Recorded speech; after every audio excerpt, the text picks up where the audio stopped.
Hello everyone, my name is Zoink, and it's time to present something that shows how incompetent and idiotic us humans can be. Please don't. Please!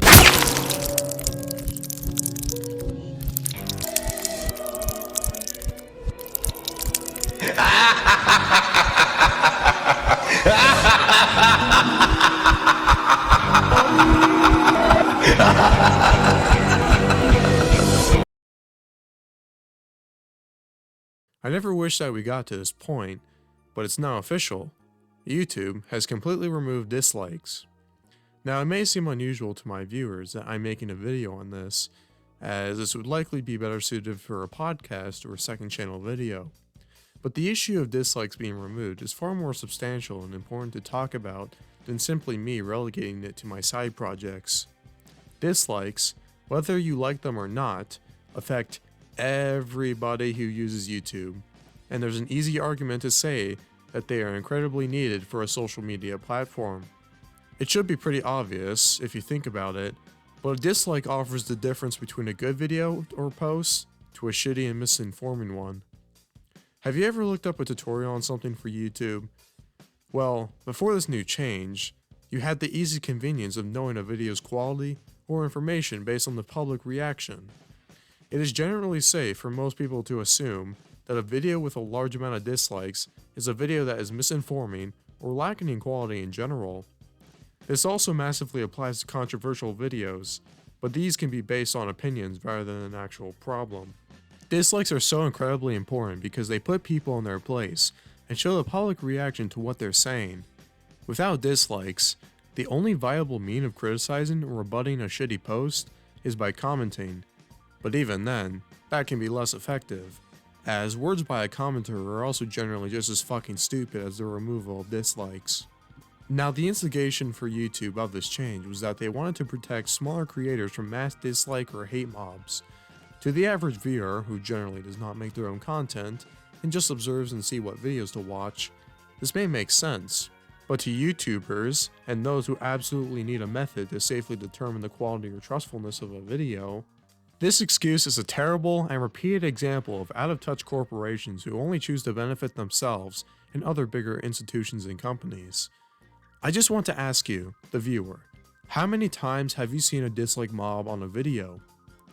Now you may say that you've seen a couple, and you may think my point is beginning to fall apart, but do you ever notice why those dislike mobs exist, and how they especially exist on channels that have always been controversial or misinforming? It's almost like people don't like shitty companies or groups making videos that attempt to lie to them or spread false information to influence others. Let's take a couple examples and footnotes in YouTube drama or media. YouTube Rewind, now as you can tell, is made by YouTube, and ever since a couple years ago, has been constantly hated and bombarded with criticism by many creators and viewers for their over-corporatization acting, like they know what the viewer wants, and also including TikTok or TV stars instead of actual YouTubers who do 100 times more incredible stuff than any TV star or TikToker could. It's annoying and a terrible repeated example. YouTube Rewind has likely been the main reason for why YouTubers remove dislikes, as they don't like taking criticism when they deserve it. Another example, terrible YouTuber apology videos. These videos are of course disliked because the YouTuber in mind had made a terrible apology on a controversy they were involved in, and seemingly did not feel sorry or any emotion to those who were victims to their alleged crimes. Logan Paul's a memed one. His especially being disheartening because you could easily tell he was just reading from a script. Now, while using a script for an apology video is not a completely bad idea, it should be acknowledged that you should at least tell your viewers or haters that you're using one for the purposes of collecting your thoughts and properly explaining yourself. But when you use one, and just pretend you aren't, it shows that, to you, you're basically emotionless and uncaring about the victims of your controversy. Dislikes may insult an ego, but they keep an ego in check. I used to be adamant about dislikes, but I began to realize how important dislikes were after seeing terrible tutorial videos and controversial videos that involve shitty people. What's up guys, today I'm gonna teach you how to be good at Counter-Strike, and how to control your temper in Counter-Strike. So the first thing you're gonna wanna do is hit what I call the follow list 420 sex hop.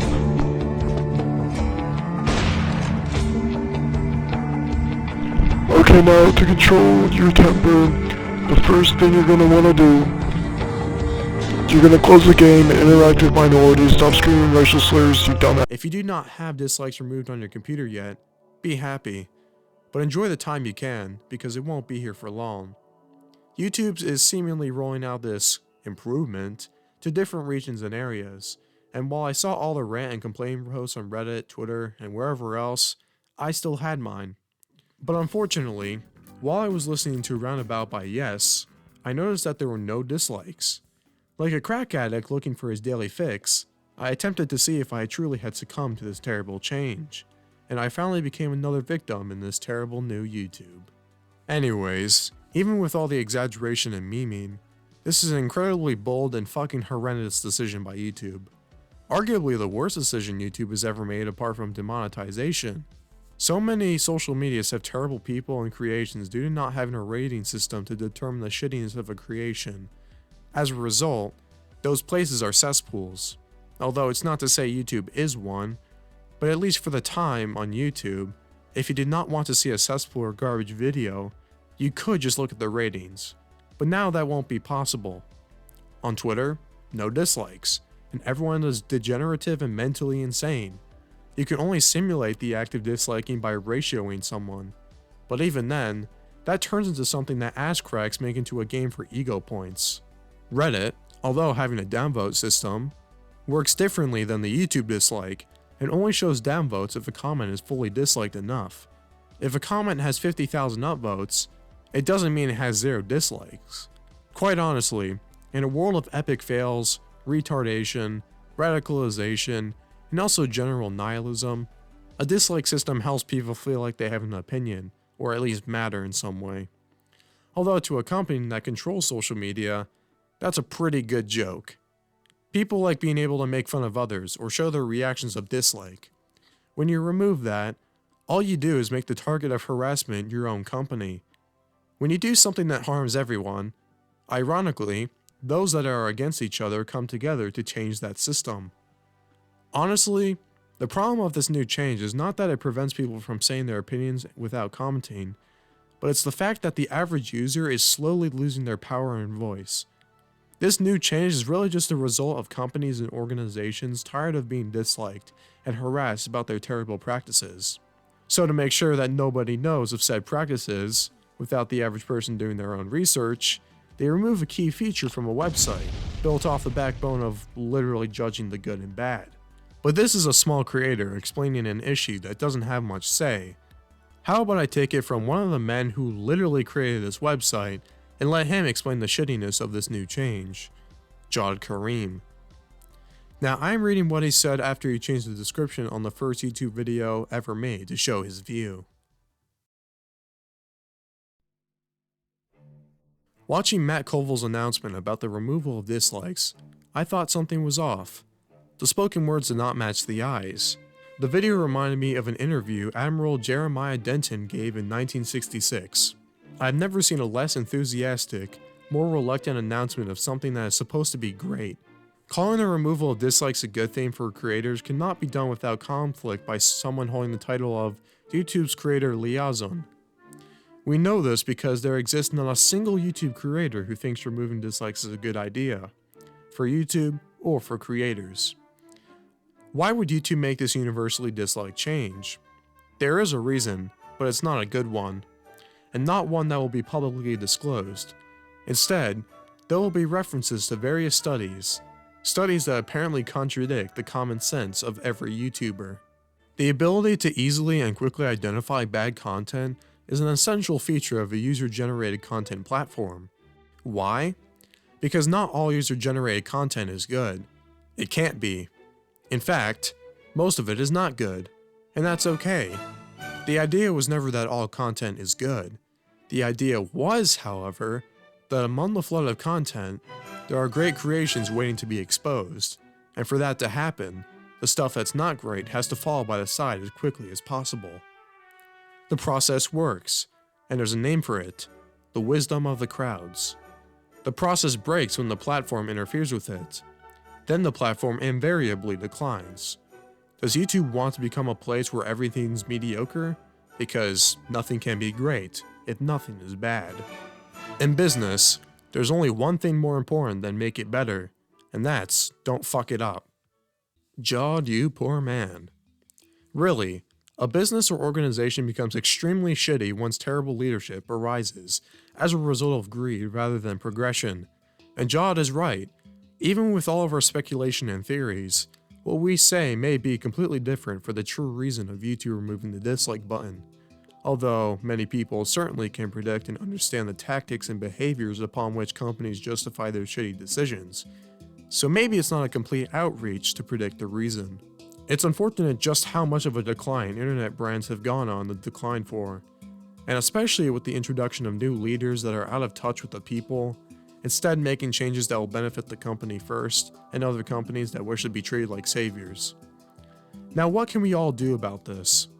Well, we can protest and voice our opinions, but you see, my problem with that approach is that companies are slowly beginning to just completely shut out any criticism or action by their users, and just go forward with their terrible, ignorant decisions.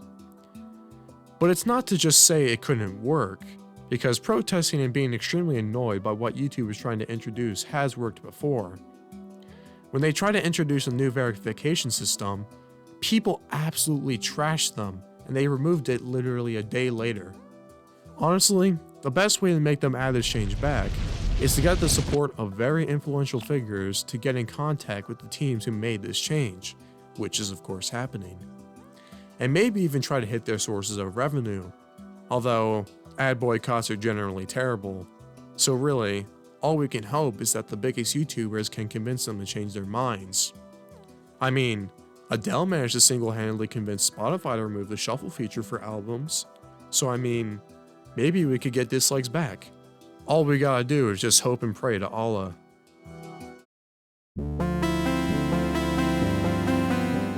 Ultimately, the removal of dislikes is setting a terrible precedent that people will not be able to voice their either based or cringe opinions on topics. It also shows that if there's a controversy, certain figures will be basically immune to any backlash or problems if the platform is backing them. But even then, I'd imagine most of us would still stick to YouTube. The problem is that YouTube is just so full of content, while smaller platforms are just kind of boring. And most people aren't used to them. You can't really go on places like BitChute because, I mean, if you like minorities, then you probably want to be avoiding that type of platform. So really, all we can do is just hope that the creators who have the most influence and have good morals will put YouTube in their place. The average person is powerless until they are in that similar position. YouTube has allowed that transformation. So good thing we have people like Linus Tech Tips and Mr. Beast representing the biggest crowds. Thanks for watching, and continue protesting. You either die a hero, or you live long enough to see yourself become the villain. In spite of everything you've done for them, eventually they will hate you. An empire toppled by its enemies can rise again. But one which crumbles from within, that's dead.